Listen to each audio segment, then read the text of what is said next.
એની અંદર ટપુ વસે છે, હું કઉ છું. એક હોટલમાં એવું હતું કે અમારો 6થા માળે છે રૂમ અને એનો કઈ 8મા કે 9મા માળે ફ્લોર હતો. એ આવે હું ઉતરવા ગયો તો મારા સ્ટેન્ડઅપમાં તમે ઊભા થઈને જાવ એ ચાલે, આને બિચારાને લાગે તો પેન્ટમાં કરી દે.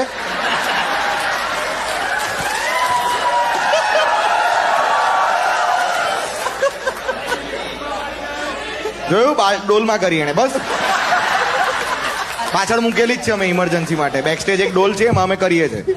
આગળ વધુ વાર્તા થપાવ. હા, અમારો કઈ 6થા માળે રૂમ હતો ને એનો કઈ 8મા 9મા માળે રૂમ હતો. તો એ કીધું કે આપણે પેલા અમારા રૂમમાં જમીએ આમ તેમ. તો અમે લોકો ઉપર એના રૂમમાં જમવા ગયા. પછી એમ કે ના ના આપણે તમારા રૂમમાં જમવાનું રાખીએ. હું કપડા વપડા બદલીને આવું, ફ્રેશન અપ થઈને સારું. તો અમે લોકો 6 નંબર દબાય નીચે જતા હતા.